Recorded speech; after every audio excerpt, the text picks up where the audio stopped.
Hey guys, I know I said that I want to do some book videos, some TBR videos, yeah, let you guys know what I'm reading. You let me know what you're reading. I look forward to those comments. So I am a Kindle girly. This is my Kindle. I've had her, it's about to be a year actually. It's going on a year since I've had it. It's covered in JJK stickers because I love JJK, it's my favorite. But I'm a big Kindle girly. But right after the wedding, me and hubby was at the mall. What's at the mall? Barnes and Noble. I know, Barnes and Noble. I got some physical books.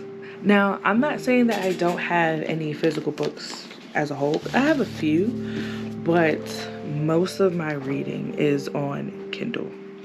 So when we went on this trip to Barnes & Noble, it was under the expectation that we weren't going to get many books. But your girl walked out with a couple and a lot of prospects that I'm also going to talk about, because those books, the prospects, the ones that I didn't get, oh yeah, they deserve to be talked about. But the first book I got is Murder in the Family. I'm reading this one right now. Funny story, when this book was popular and being talked about a lot on TikTok, I've seen the videos a bunch of times, couldn't figure out what it was called. It finally came out. I got it on my Kindle, but this book has pictures sometimes, and the way it reads very specifically that I did not feel was a good format for my Kindle. So I quickly lost interest on the Kindle.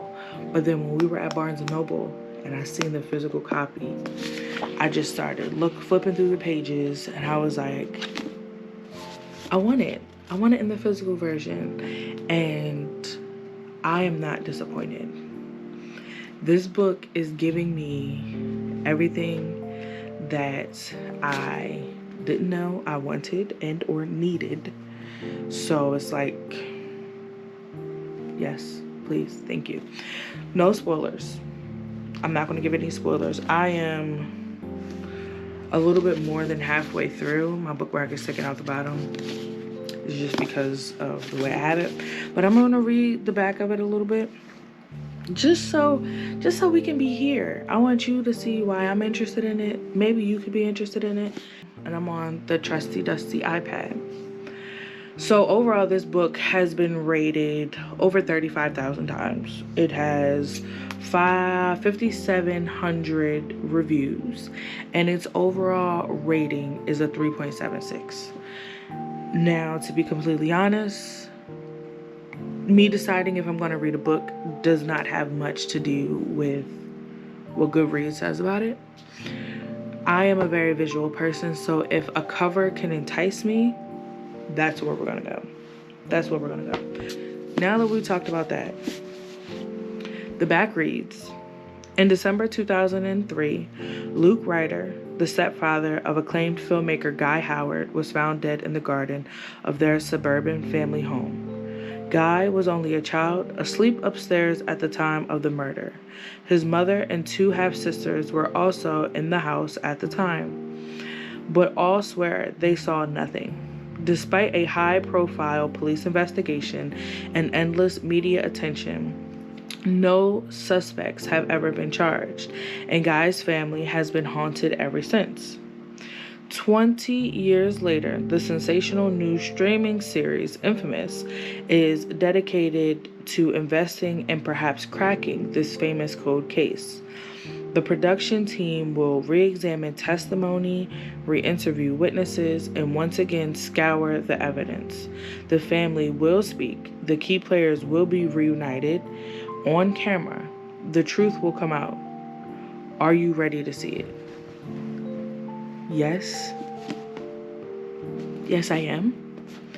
Like I said, no spoilers. I'm not going to do any spoilers. I do want to talk about this book in depth while we do maybe a crochet video. Because I can't wait to find out what happened to Luke, because the way the story is told has me captivated. That's all I'm gonna say.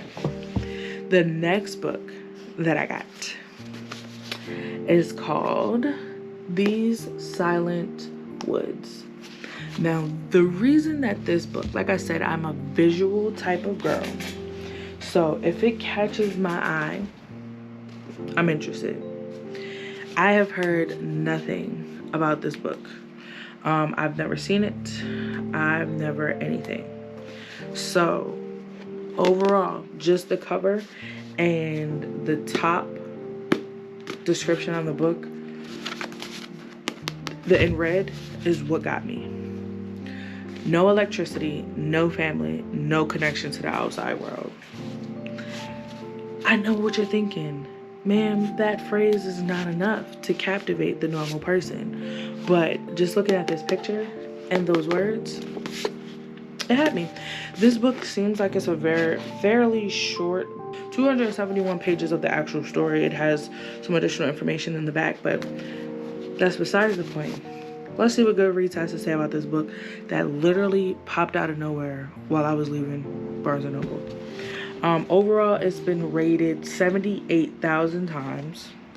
It has over 10,000 reviews, and the overall rating of stars is 4.07. It sounds like some people like it. But again, that's not why I picked it up. I seen it.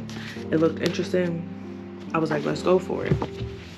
Now, since we were in Barnes & Noble, I had to limit myself. There were so many books that I seen that I wanted to get, but I was like, this man about to be tired of me, because I'm gonna use all of the gift money that we got from our wedding on books, and I don't even read physical books that often. So what I did instead was I took pictures. I took pictures of the books and I looked them up. I'm going to, once I'm finished these two books, I'll either get the said books on Kindle or I will get the physical books. Most likely it'll be on Kindle. Don't worry, I did buy some other books, but let me tell you about the books that I seen that I wanted to get and I didn't. So one is called The Black Phone Stories by Ju Hill. It has 45,000 ratings, 4,000 reviews, and overall 3.9 stars. Like I said, it's the cover that got me. The next one sounded really good from the description, and the picture also gave everything I wanted to give, but it's called The Devil Crept In by Ania Ahlborn. Sorry if I butcher anyone's name. But this book has 9,000 ratings, over 9,000 ratings. It's been reviewed over 1,000 times, and the overall ranking of stars is 3.66 on Goodreads. But the description is, young Jude Brighton has been missing for 3 days, and while the search for him is in full swing in the small town of Deer Valley, Oregon, the locals are starting to lose hope. They are well aware that the first 48 hours are critical, and after that, the odds usually point to the worst case scenario. And despite Stevie Clark's youth, he knows that too. He's seen the cop shows. He knows that each ticking moment may mean for Jude, his cousin and best friend, and there was that boy Max Larson, the one from years ago, found dead after disappearing under mysterious circumstances. And then there was there were animals, pets gone missing out of yards. For years, the residents of Deer Valley have murmured about these unsolved crimes and that a killer may be lurking around their quiet town. Now fear is reborn, and for Stevie, who is determined to find out what really happened to Jude, the awful truth may be too horrifying to imagine. I mean, it sounds good. What I'm scared about, if I do decide to read it, is if it's told in the little boy's point of view, which might be a little bit tricky. I'm not going to say tricky. It's just going to be different for me, because I feel like every book that I've read is in an adult's point of view. Maybe a child's point of view and the child trying to help solve the case might be something I didn't know could be interesting. So yeah. There was a lot of books that I took a picture of, but I'm going to only talk about one more, and that one is called She Left by Stacie Gray. So, funny story. So when we went to Barnes & Noble, we went to 2 different Barnes & Nobles. The first Barnes & Nobles, I seen this book, took a picture of it, looked at the art on the cover is what really got me. And then the line at the top saying, "This time she may not be so lucky." I was glued. I was hooked. The second time we went to Barnes & Noble, I knew that I seen a lot of books and I knew I took pictures of a lot of books, but this book popped up again. And I had the same effect. Like, I had the same, oh wow, yes, I want to read this. This book came out May 14th, 2024. So it's still a fairly new book, but I haven't heard anything about it. I haven't seen anybody reading it. I didn't see anything on TikTok about it.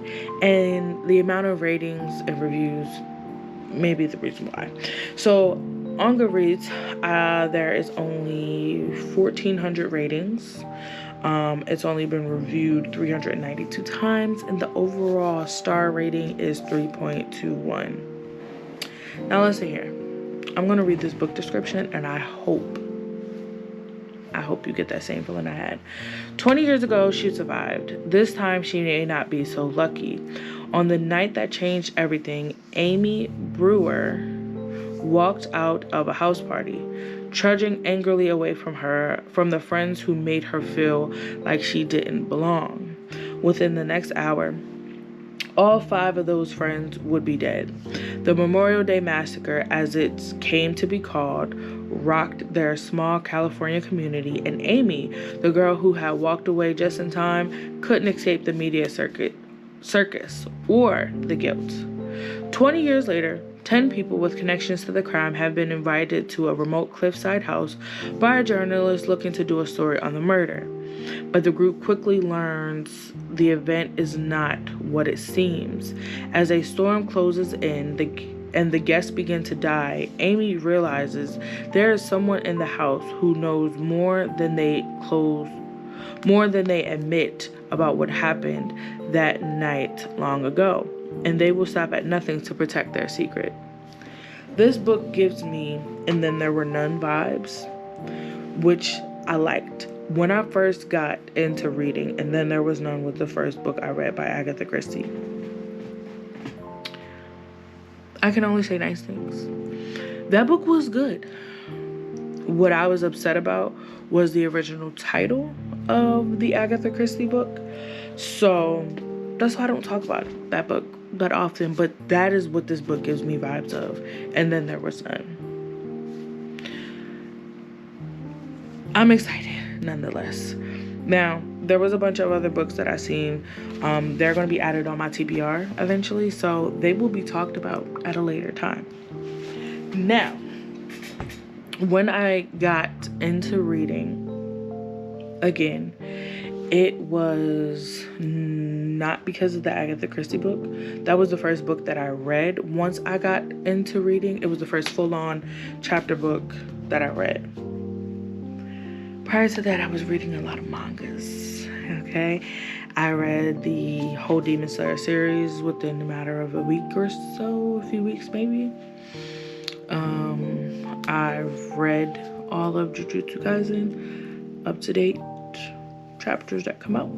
All of it. I have the books, but I have them on the Kindle. So, yes, I'm a little manga girly. So when I finally was able to get Heavenly Delusions, when I was finally able to get my freaking hands on this, excited.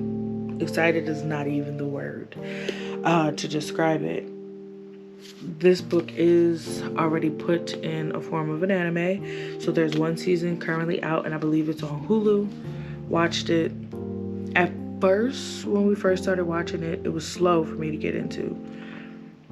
That happens sometimes with me when I'm starting to watch a new anime. It's slow to get into. Not even anime. When I start watching anything, it's slow for me to get into. This one was an example, but by the end of the season, I was fully invested. And I was just like, I need season 2 to hurry come out. But season 1 had just finished, so. And I wanted to read it. And when I was looking up the Kindle version, because that's where all my mangas currently are, they had some, but not all. So I was frustrated, and I didn't want to start buying them in the Kindle form if I wasn't going to be able to get them all in Kindle. I believe like book 2 was only in actual book form. So I was like, there's no point of me getting them if I can't get them all in the same way. So we got the first one. I already started reading it, which is why there is a little bookmark in there. But I only got through the first chapter because I wanted to be able to sit down. But one thing I'm going to say about this book that I cannot get this effect on my Kindle. It makes me sad. Look at that. Look at that black. That black is black. Sorry. The black in this book. It looks so beautiful. And it makes me think that maybe all of my mangas that I've been reading in Kindle form have the same effect, but I missed out on it because I got it in Kindle and not in the physical version. But moving forward, my mangas are going to be in physical versions, except for my Jujutsu Kaisens, because I already have book 1 through 21 on Kindle. Unless I plan on buying them all, I'm not going to switch. Got something else. Signs of Affection. Signs of Affection, volume 1 through 3, and also 4, 5, and 6. So this, I watched this in anime form. Surprised me. It started off slow, but then I absolutely fell for it. Actually, no, I'm lying. It did not start off slow. It started off great, but since we were watching, since I was watching it each week when it was coming out, some of it, the English wasn't done properly, so I had to put it down for a little while, but then they fixed it, and I'm obsessed. I'm gonna read the back just so you can have an understanding. I'm not gonna do any spoilers. I'm gonna skip around pieces on backs just so you don't get the full gist of it. Yuki, who has always been deaf, is used to communicating with sign language and her phone, but she's not used to English. So when a tourist from overseas asks for directions, she nearly panics until a handsome stranger steps in to help. Asumi, a charismatic globetrotter. Asumi speaks 3 languages, but he's never had a deaf friend. The two feel drawn to each other, but Yuki's friend is afraid that she might be setting herself up to get hurt. Could this be something real, or will these feelings melt away with the snow? I ain't never read a romantic manga. I've watched a couple romantic animes, but never read any romantic anything. All the books that I read are either horror, mystery, or thriller, or psychological thrillers. In that realm, somebody's dying in all the books that I read typically. With my mangas too, because Demon Slayer and Jujutsu Kaisen and Death Note is no walk in the park. But I love it. And I also made a bookmark because I'm going to keep getting the big versions. So right now I seen that volume 9 is about to come out either this month or next month. Do not quote me. I'm not 100% sure, but it's going to be coming out soon. So once that one comes out and then they make the big book version, I'll get 7, 8, and 9. But I made this beautiful bookmark from some of the art pictures that are already out from the anime. But yeah, so that was my little book haul. This is what I'll be reading. But please, I don't do this often, but please like, share, and comment. Let me know what you're reading. I'll let you know what I'm reading. I'll let you know what books I just got and that I'm obsessed with already, and I haven't even finished the first one. Let me know what you're reading. Let me know if you want to give any of these books a try. But bye.